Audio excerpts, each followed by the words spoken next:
ठरलं तर मग या मालिकेच्या 12 डिसेंबरच्या भागामध्ये सायली खूप खुश असते आणि त्या केसबद्दल भरभरून बोलत असते आणि सांगते, सर आज कोर्टात काय मज्जा आली ना, मला इतका आनंद झाला म्हणून सांगू. तुम्ही पुरावे सादर केल्यावरती साक्षी ते महिपती शिकरे यांचे चेहरे पाहण्यासारखे झाले होते.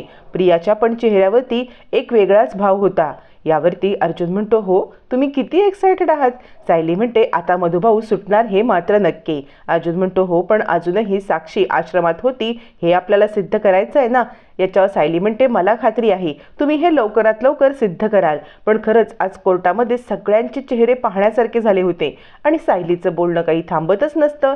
सायली बोलत असते. इकडे अर्जुन खूप दमलेला असतो आणि तो कधी झोपी जातो त्याला सुद्धा कळत नाही. थोड्या वेळाने वळून सायली पाहते तर अर्जुन झोपलेला दिसतो. सायली म्हणते, सर किती दमलेत आणि मी आपली वेड्यासारखी बडबडते.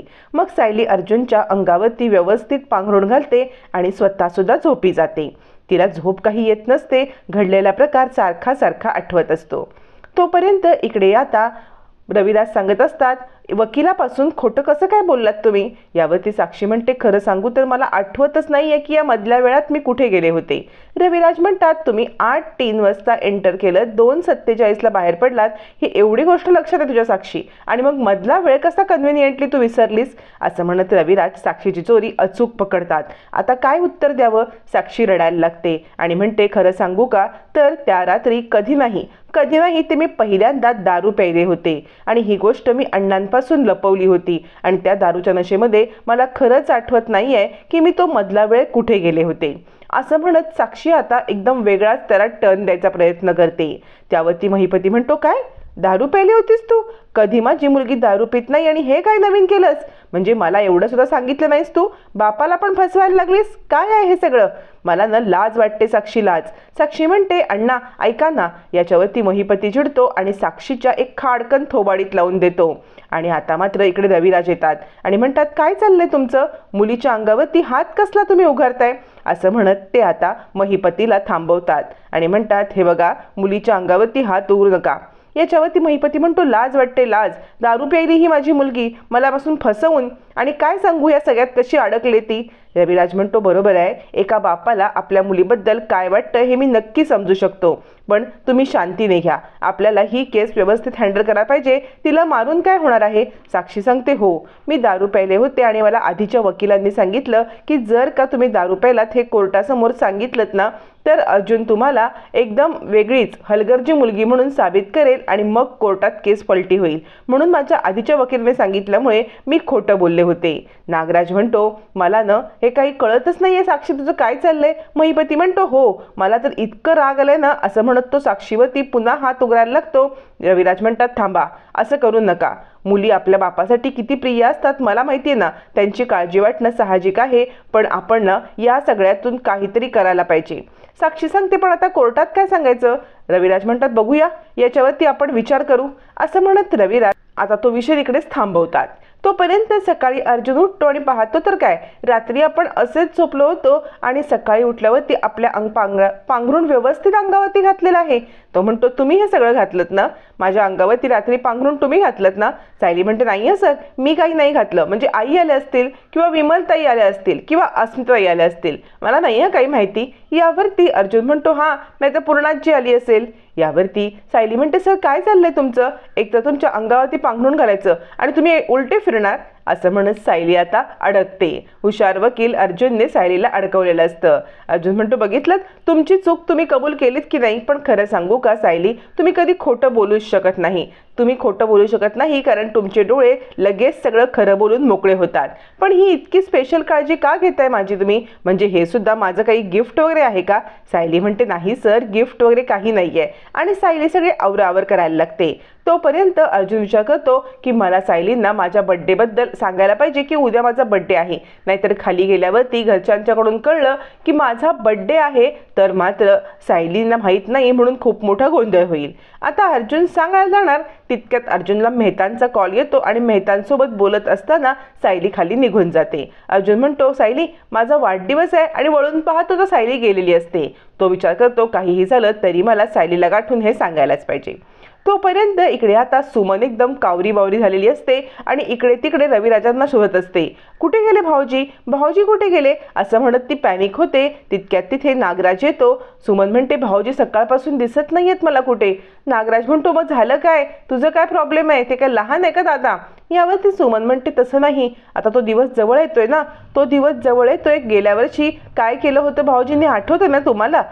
आणि आता नागराजला गेल्या वर्षीचा दिवस आठवतो, म्हणजे ज्या दिवशी प्रतिमाचा ॲक्सिडेंट झाला होता, ज्या दिवशी अर्जुनचा वाढदिवस असतो, त्याच दिवशी रविराजांनी स्वतःला संपवण्याचा प्रयत्न केलेला नागराजला आठवतो. आणि नागराज म्हणतो हो तर मला आठवतं ना, दादा स्वतःला संपवायला गेला होता, पण तुझ्यामुळे तुझ्यामुळे तुझ्यामुळे तो वाचला. तू त्या बंदुकीमधल्या गोळ्या काही धुवायला का पुसायला काढल्या होत्यास ना, त्यामुळे तो वाचला. यावरती सुमन म्हणते हो पण दरवेळेला काय घडेल आपल्याला माहिती आहे का, आपल्याला भाऊजी कुठे आहेत ते शोधायला पाहिजे, म्हणजे उगाचच त्यांच्या जीवाला धोका वगैरे नको व्हायला. हा दिवस एकदम भयानक असतो नाही का. तितक्यात तिथे प्रिया येते आणि म्हणते कोणता दिवस, काय दिवस असं प्रिया विचारण्याचा प्रयत्न करत असते. पण दोघंही जण प्रियाला उत्तर न देता लॉनमध्ये रविराजाला शोधायला येतात. प्रिया विचार करते कसला दिवस आहे, एवढी काय चर्चा चालली, सगळे का घाबरलेत. प्रियाला काही आठवतच नसतं. तोपर्यंत इकडे आता बरेचसे लोक सुभेदारांच्या घरी बॉक्स घेऊन आलेले असतात. कल्पना म्हणते हे बॉक्स इथे ठेवा आणि उद्या सकाळी येऊन हे अन्नपूर्णा ट्रस्टमध्ये देऊन टाका. तोपर्यंत सायली येते आणि कल्पना म्हणते अगं सायली बरं झालं आलीस, मला तुझ्याशी बोलायचंच होतं. सायली म्हणते आई हे बॉक्स कसले. यावरती कल्पना म्हणते आपण ना दरवर्षी अन्नपूर्णा ट्रस्टमध्ये अर्जुन आणि प्रतिमा वंश या दोघांच्या नावाने खूप मोठा दानधर्म करतो आणि आत्ता सुद्धा पूर्णाई त्याच कामासाठी गेल्यात ना, म्हणजे त्या अभिषेक करण्यासाठी गेलेल्या आहेत. यावरती सायली म्हणते अभिषेक.